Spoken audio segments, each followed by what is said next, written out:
Ah, look at that. This honey is no good anymore. I'll have to throw it away. Whoa, that was a close one. This is perfectly good honey. Let's talk about how to make it clear again. Well, sooner or later it's gonna happen. Always has, always will. Your honey's gonna crystallize. Well, maybe not to this extent. This is pretty extreme, but it is going to crystallize. Crystallized honey is perfectly okay, and it drives me crazy when I hear people say, well, the honey got foggy and I thought it wasn't good anymore, so I threw it away. It's like, oh, you threw it away, don't throw it away. It's perfectly good. I'm gonna talk today about how to uncrystallize your honey, how to clarify it, in several different ways, and several ways kind of not to do it. So let's get on with that. So here is, I hope, the less than 30-second explanation. Honey is made of sucrose and glucose and some other stuff. It's a super saturated liquid. And that means that sooner or later, the heaviest part's gonna fall out. Glucose is what crystallizes. The amount of glucose in a honey, and it can be in varying amounts, determines how fast a honey will crystallize. If you have very little glucose, it doesn't crystallize as fast. If it has a lot of glucose, it'll crystallize faster. I'm not gonna get into what honeys do and don't, but that's how you know honey is pure, raw, as they say. Those are all really marketing terms, because it does this. It turns like into basically a solid. Honey will also crystallize to the largest particle in it. So that's how sometimes you'll get really big hunks of crystallization. It's probably because it was very minimally strained and there were some big hunks of pollen or whatever else in it. But anyways, that's why honey crystallizes. Honey will crystallize faster at a lower temperature. Anything below 50 degrees and honey is on acceleration mode to get to the point where it is nothing but a hard rock. So if you want to keep your honey from not crystallizing, keep it in a warmer space. Say any place like in a pantry, dark place, 70-ish degrees, and it should hold pretty well for quite a while. Again, though, depending on the glucose level that's in the honey. So the interesting thing about crystallized honey is that in the United States, we don't tend to like crystallized honey. We like to see our honey clear and beautiful and just pristine, because that's what we sort of expect. I was just in Europe and bought this in France in a honey store, and the honey was all like this. Everything on the shelf was crystallized, pretty much. I mean, there's some that weren't.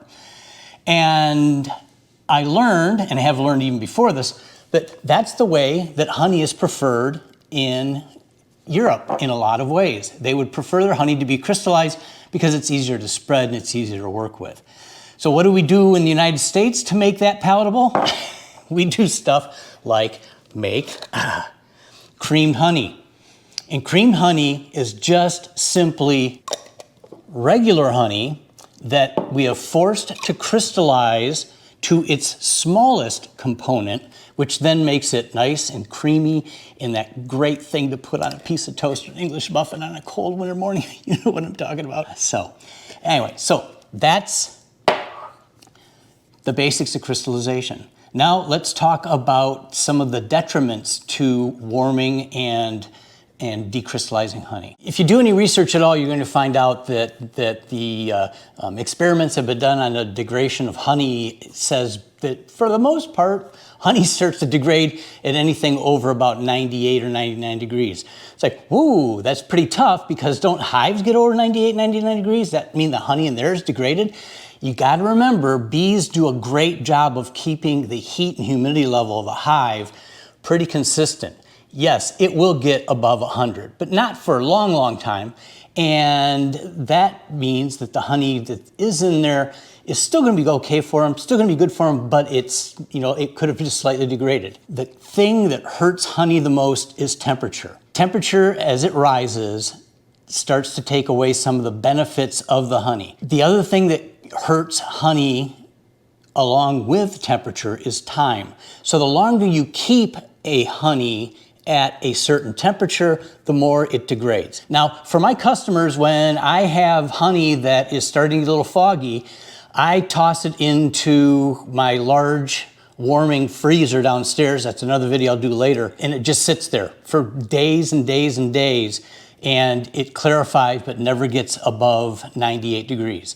And that just, it takes a long time. But I just have it sitting down there. I'll show that method, and again, in another video here in a couple of weeks. But if you are at home, or if you're not that concerned about it, you can warm honey. I think it's in Europe that you can heat honey up to 139 degrees and keep it at 139 degrees for quite some time, and it's still considered raw honey. But if you take it to 140 in Europe, as I understand, it's then called confectioner's honey. So basically at that point, you've pasteurized it. I don't suggest bringing honey up to 139 degrees, but I do also recognize that the temperature at which honey will start to uncrystallize the fastest is at about 120 degrees.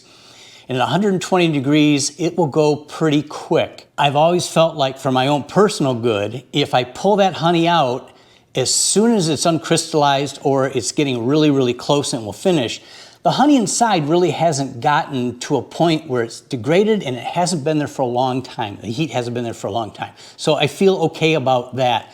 Again, for my personal use. For commercial use, I got to be honest with my customers, and I can't heat it up beyond a point that I would feel like I couldn't say it is 100% the honey I pulled out of the hive. But anyway, so that's that. Let's talk about the methods of uncrystallizing your honey. There's some good ones, there's some bad ones. Let's get into them. And now, before I go any further, I want to talk about these two handy little pieces here. They are a probe thermometer, and if you're going to uncrystallize honey, I have found it is the easiest thing to use, because I can take the probe, and as you'll see in a few minutes, I can put it into a pot, I can put it into a cooler outside, I can put it anywhere that I'm going to be warming my honey, and I can tell precisely what temperatures it's at.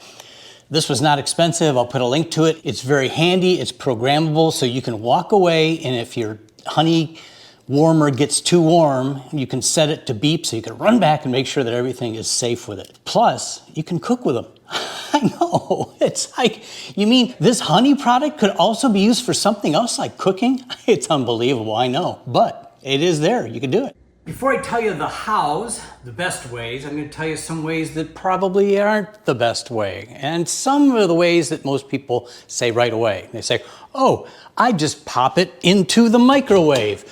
But don't put it in the microwave. It's not good for it. Yes, microwaves will decrystallize it, but what microwaves do is they don't heat evenly. And you'll get really hot spots of basically ruined honey, and you'll have other parts that aren't at all thawed out. It's just not a good way. And you put one of these plastic bears in there, and you got a melted mess all over here. And that's something that doesn't make the family very happy. So microwaves are a no-no. What's the other way I know you're tempted to do? Put it in the oven. But I'm here to tell you that's not a really good idea either. Even if you have a temperature that can get down to 100 degrees, it will take forever and it won't really work well. You gotta turn it up a little bit higher. If you get it up higher, sometimes ovens aren't consistent. And that's why you'll get a whole tray. You better put it on a tray if you decide to do it. You'll get a whole tray of melted honey. And when I say melted, I mean bare and all. So, and if you put in glass, it just doesn't work. So I say oven is a no-no. If you want to try it, go for it. There's better methods. Let's look at those. So the first method I want to talk about is the pot method. And that's probably the one that's most popular. It's the one that I talk about on the back of my honey labels. Place it in warm water.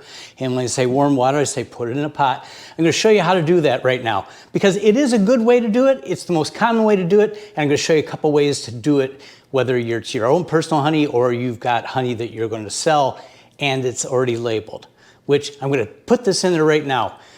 A good practice, if you're selling lots of honey, is to only label what you think you'll sell.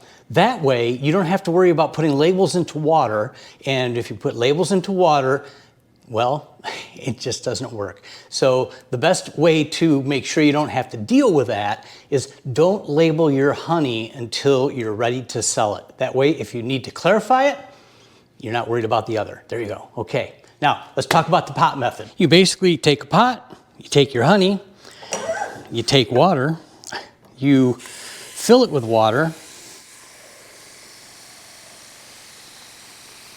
until you get it just about to the top, and then you want to turn it off. From there, you then take the pot over to the stove. We got the big pot. I'm going to show you a method I use in a few minutes. When you've got labels on, you really don't want to have to, if you're selling them, you don't want to use the boiling pot method with the label up against the water. You'll see in a minute. I'll show you. It's important to have your probe and your temperature, and you warm the water up.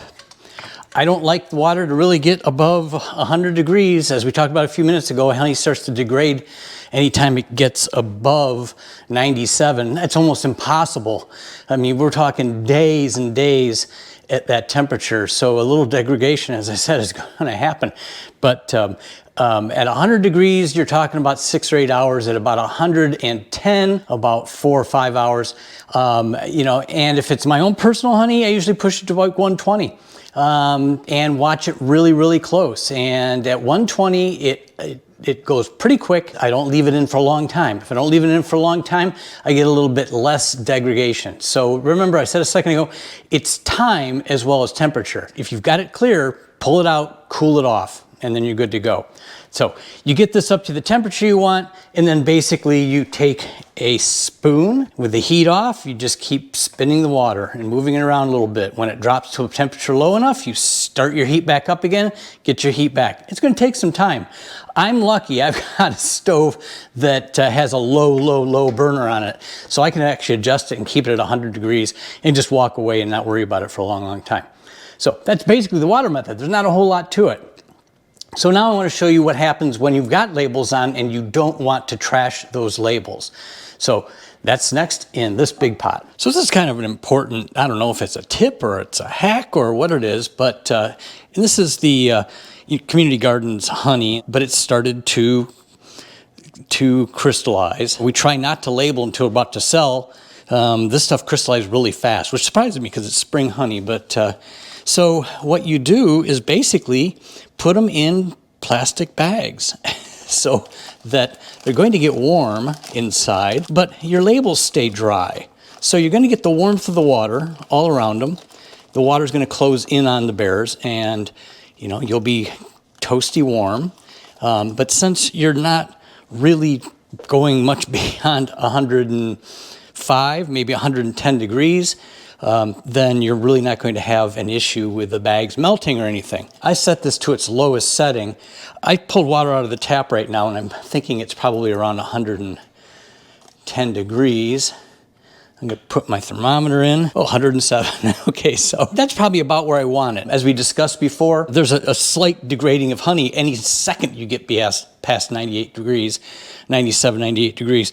But for the most part, it's minuscule. So if we're at 108, it gets to 110, I say sell. But, you know, we get up to that point, and you know, the amount that it's going to degrade is pretty minimal. Now, if you wanted to keep it at 98 degrees and you had the time to do it, you're talking about somewhere in the neighborhood of, you know, 4 to 5 days. You saw the crystallization of that. That's not that much. So this is probably not going to take a whole lot of time. Probably an hour or two, and we should be 100% clear and ready to go. So anyway, so plastic bags are a great hack. It keeps your labels fresh, so you don't have to worry about, you know, your labels coming off or fading or whatever the case may be. A couple other ways that maybe a little bit unconventional, but actually do work, and I've used them several times, and that is the use of solar. Yeah, the sunshine. Sun will actually help generate heat. We talked about in a previous video up here, we talked about how to use a solar wax melter. You can basically use that same setup for clarifying honey. You just have to watch it real close. So let's go do that. Now, if you remember, we did a solar cooler out of this. Well, you can basically kind of do the same thing with Mr. Honey, but you got to be really careful. You have to take your handy thermometer, which I left inside, because it's really crucial that you know the temperature. It can get really hot really fast. It goes on, you put your top on, and right now it actually says it's 95 degrees.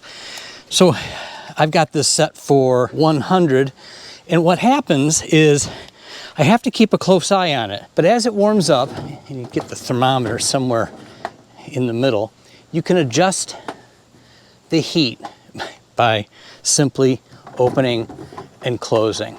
And you can get a lot of jars of honey in that. Works pretty well. You want to kind of keep them out of the sun, but it is a very economical way to do it. You're using the sun's power. It works pretty good. You know, it takes some time. You got to start early in the day.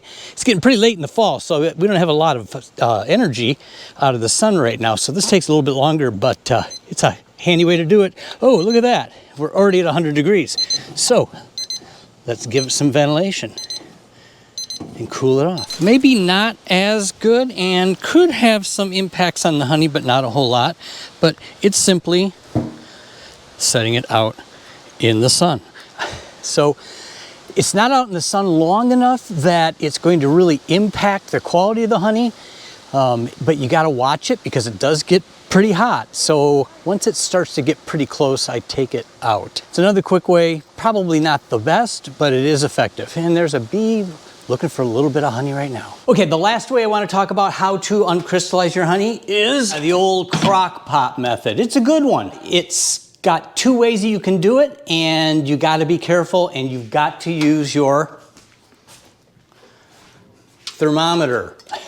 Thermometer is crucial because it lets you regulate where this is at, and you got to keep it there.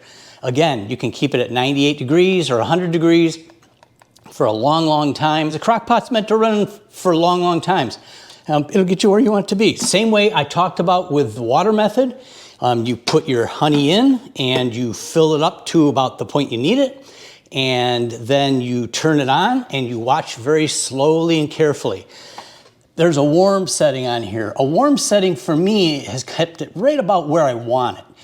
You got to watch it again, and sometimes you got to take the lid off, or you got to, do some other things to make sure that it doesn't get too hot. But the warm method really seems to keep it about where you want it to be. Another thing you can do, if it's labeled, you can put it in without water. You got to watch it close because it's a dry heat, and it can, have some detrimental issues on the plastic, and if you're using plastic. And the other thing, make sure you don't put these up against the edge, because that's where the hottest is. The pot is hot, and it'll bubble your bear. And you don't want a bubbled bear, because a bubbled bear is not a good bear. But you can put them in with the label, and it will decrystallize for that. So there you have it. In a nutshell, there's lots of probably different other ways to do it. People will tell you about it, but those are some ways. I hope that helps you.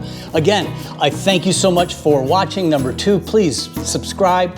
Those subscriptions mean a lot to us. It keeps us going and helps me continue to make the videos that I make, and I do appreciate it. Happy beekeeping, happy uncrystallizing, and enjoy the honey any way you want it. It's all good.